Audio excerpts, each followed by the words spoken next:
کفار مکہ کو کہو کہ ہم لوگ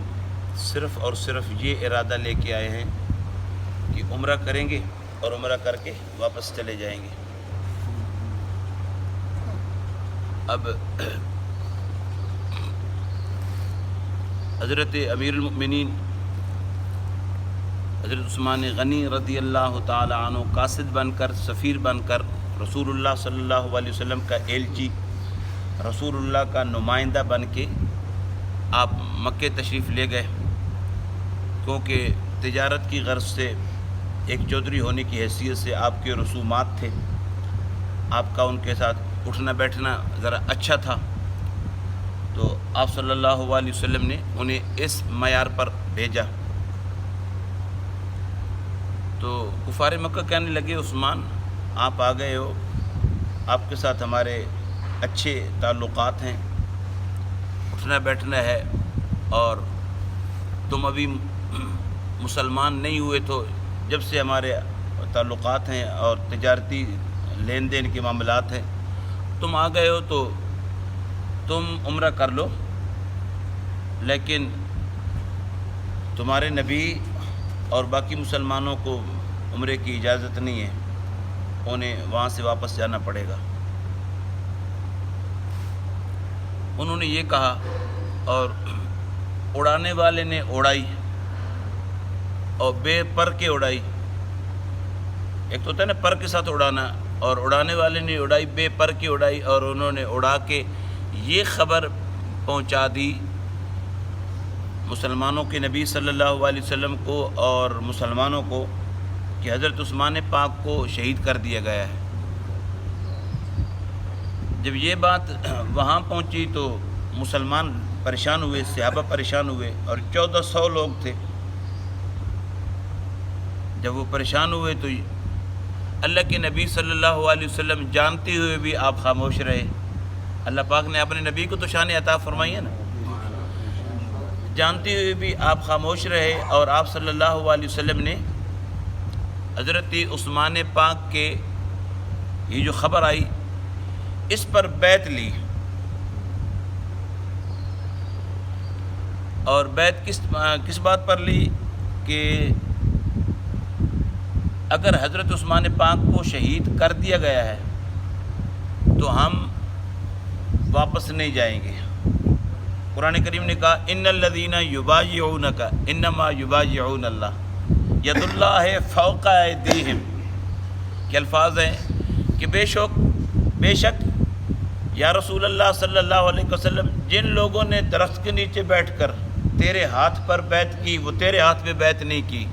انہوں نے میں اللہ کے ہاتھ پہ بیعت کی۔ اللہ کے نبی صلی اللہ علیہ وسلم نے ہاتھ رکھا، اور اوپر صحابہ ہاتھ پہ ہاتھ رکھتے گئے، اور ارشاد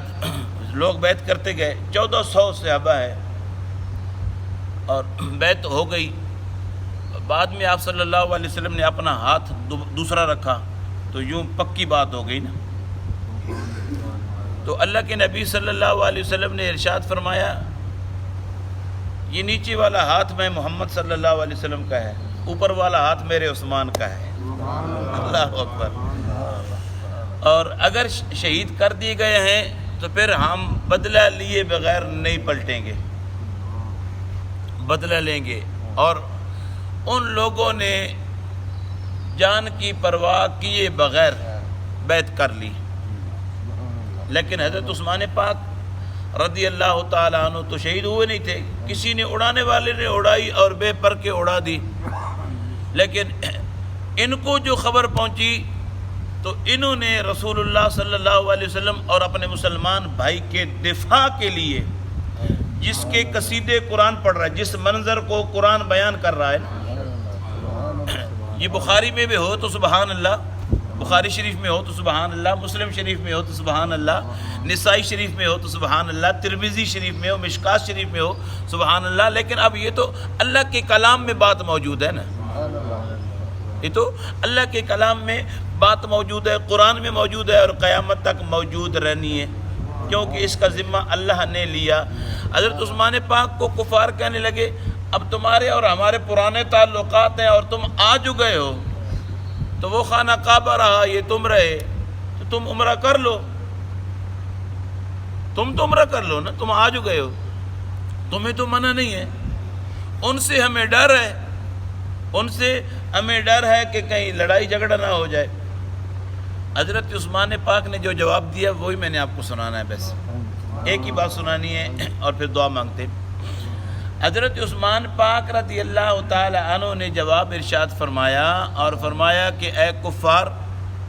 تم اپنی طرف سے میرے ساتھ نیکی کر رہے ہو، لیکن میں صحابی رسول ہوں نا، میں نے رسول اللہ کا کلمہ پڑھ لیا ہے، یہ کعبہ رہا، بے شک کعبہ رہا، تم تو طواف کی بات کر رہے ہو، عمرے کی بات کر رہے ہو، عزت والی جگہ ہے، لیکن میں عثمان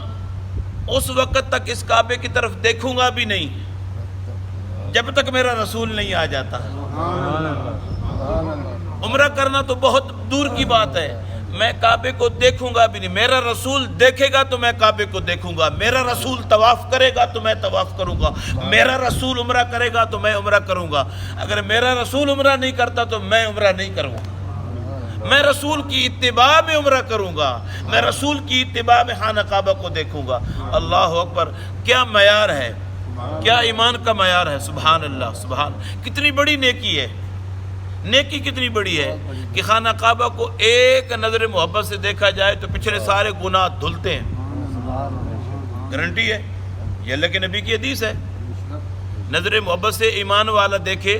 تو سارے گناہ دھلتے ہیں۔ اللہ اکبر، اور 124 رحمتیں ہر وقت اللہ خانہ کعبہ پہ اتر رہی ہیں، نہیں سمیٹی، نہیں جو سمیٹی، کیوں؟ اس لیے کہ طواف کرنا کس نے سکھایا، عمرہ کرنا کس نے سکھایا، حج کرنا کس نے سکھایا، کلمہ کس نے دیا؟ ہم نہ بلد تھے، کچھ نہیں جانتے تھے، کریم آقا صلی اللہ علیہ وسلم نے آ کر بتایا کہ خدا ایک ہے۔ جب وہ نبی بیچ میں ہٹا دیں تو عمرہ عمرہ نہیں رہتا، حج حج نہیں رہتا، نماز نماز نہیں رہتی، روزہ روزہ نہیں رہتا، قرآن کی تلاوت تلاوت نہیں رہتی، زکوٰۃ زکوٰۃ نہیں رہتی، حج کے ارکان ارکان نہیں رہتے، کیونکہ رسول ہے تو سب کچھ ہے، رسول نہیں ہے تو کچھ بھی نہیں ہے۔ لہٰذا میں نے اور آپ نے جب بھی نماز کی نیت باندھنی ہے تو یہ ذہن میں نقشہ لے آنا ہے کہ اللہ کا نبی ایسے پڑھتا تھا، بس اتنی سی بات ہے، اللہ کا نبی ایسے جھکتا تھا، اللہ کا نبی ایسے سجدے میں جاتا تھا، اللہ کا نبی ایسے اٹھتا تھا، بس میں یہی گزارش کرنی تھی آپ سے کہ اس انداز میں جب میری اور آپ کی نماز ہوگی اور یہ ساتھ میں نیت ہوگی کہ شاید یہ میری زندگی کی آخری نماز ہے، شاید میری زندگی کی آخری نماز ہے، انشاءاللہ نماز میں لطف بھی آئے گا، سرور بھی آئے گا، اور نماز والا کرم فرما دے تو ہو سکتا ہے